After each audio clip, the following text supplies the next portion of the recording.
Next যে পয়েন্টে আমরা আসব সেটা হচ্ছে চলন আর গমন। চলন আর গমনটা আমরা ছোটবেলা থেকেই পড়ে আসছি, কিন্তু একটা ক্ষেত্রে কি দেখা যায় যে আমরা কিন্তু সবসময় চলন আর গমনের ক্ষেত্রে গুলিয়ে ফেলি। সবার ক্ষেত্রেই হয় কিন্তু এটা, যে চলন কোনটা আর গমন কোনটা, এটা কিন্তু ভালো করে মনে রাখতে হবে। চলনে কি হয়, চলনে শুধু আমি যদি এক জায়গায়, এই যে এখন এক জায়গায় বসে শুধু হাতটা সঞ্চালন করছি, মানে আমার শুধু অঙ্গ প্রত্যঙ্গ সঞ্চালন করছি, এটা কি আমার গমন ঘটছে? না, এটা আমার চলন ঘটছে। যদি আমি এখান থেকে হেঁটে হেঁটে বা সাইকেলে করে বা গাড়ি করে এক জায়গা থেকে অন্য জায়গায় যাই, তাহলে সেটা আমার কি হচ্ছে? গমন হচ্ছে।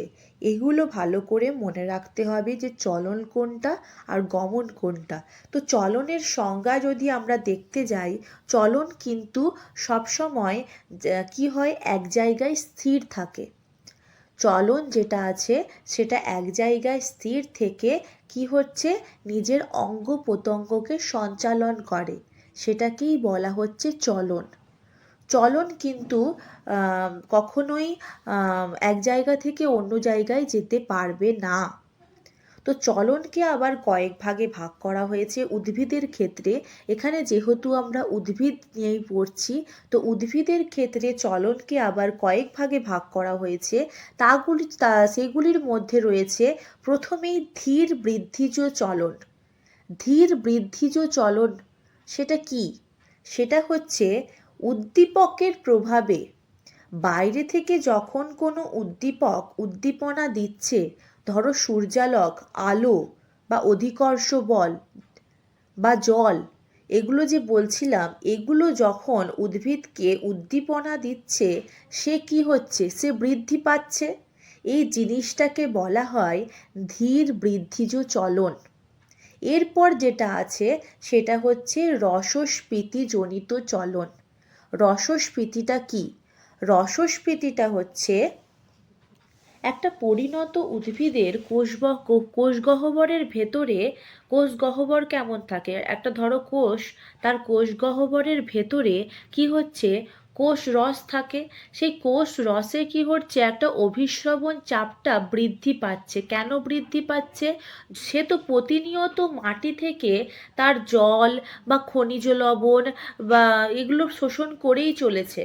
তো এর ফলে কি হচ্ছে, তার যে প্রোটোপ্লাজমের ওপর একটা অভিস্রবণীয় চাপ সৃষ্টি হচ্ছে। তো এই চাপের ফলে কোষ প্রাচীরের ওপর কি হচ্ছে, একটা ধনাত্মক একটা চাপ সৃষ্টি করছে। মানে এই যে চাপটা সৃষ্টি হচ্ছে, কোষ গহ্বরের ভেতরে কি থাকে? কোষ রস থাকে। তো সেই কোষ রসে অভিস্রবণ চাপ বৃদ্ধি পাচ্ছে। কোষ রসে যখন বৃদ্ধি পাচ্ছে, তখন নিশ্চয়ই প্রোটোপ্লাজমেও বৃদ্ধি পাবে। তো উদ্ভিদ যখন জল বা আয়ন মূলের মাধ্যমে হয়তো বেশি পরিমাণে গ্রহণ করে নিল তার শারীরিক চাহিদা অনুযায়ী, তো তখন কি হবে, যে বেশি পরিমাণে গ্রহণটা করলো, সেই যে বেশি পরিমাণ যে জলটা বা আয়নটা, সে কি করবে, প্রোটোপ্লাজমে, কোষের যে প্রোটোপ্লাজমটা আছে তার বাইরে থেকে একটা চাপ চাপ দেবে তারা। সেই যে চাপটা দিচ্ছে বা চাপটা সৃষ্টি করছে, এটাকেই বলা হয় স্ফীতিজনিত চাপ।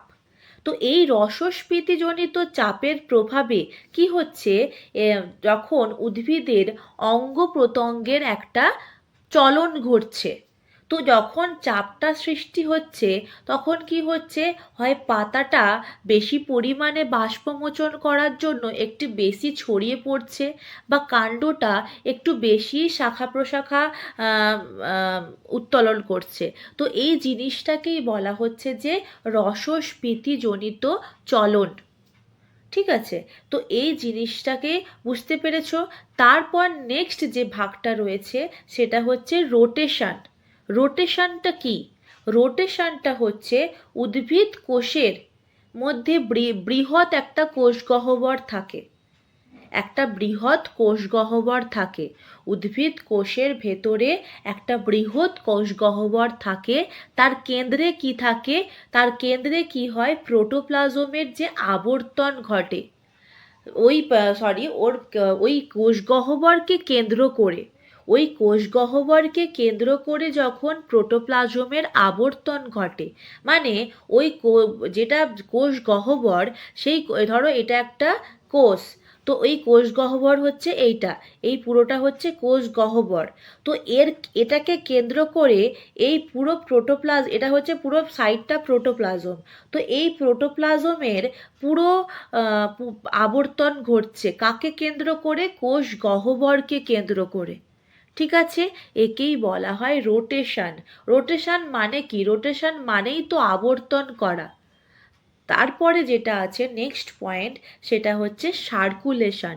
সার্কুলেশনটাও সেম, কিন্তু এখানের ক্ষেত্রে যেটা দেখা যাচ্ছে, ওখানে যেমন বৃহৎ কোষগহ্বর ছিল, এখানে উদ্ভিদের ক্ষুদ্র ক্ষুদ্র কোষগহ্বরকে কেন্দ্র করে যখন প্রোটোপ্লাজমের আবর্তন ঘটে, ওখানে কি হচ্ছিল? কোষের বৃহৎ কোষগহ্বরকে কেন্দ্র করে প্রোটোপ্লাজমের আবর্তন ঘটছিল, সেটাকে আমরা রোটেশন বলছিলাম। কিন্তু এক্ষেত্রে সার্কুলেশনের ক্ষেত্রে দেখা যাচ্ছে যে ক্ষুদ্র ক্ষুদ্র কোষগহ্বরকে কেন্দ্র করে, তো কোষের মধ্যে ক্ষুদ্র ক্ষুদ্র কোষগহ্বরও থাকে, তো সেই ক্ষুদ্র ক্ষুদ্র কোষগহ্বরকে কেন্দ্র করে যখন প্রোটোপ্লাজমের আবর্তন ঘটছে, সেটাকে আমরা কি বলবো? সার্কুলেশন। সার্কুলেশন মানেও কিন্তু আবর্তন করা। ক্লিয়ার হয়েছে?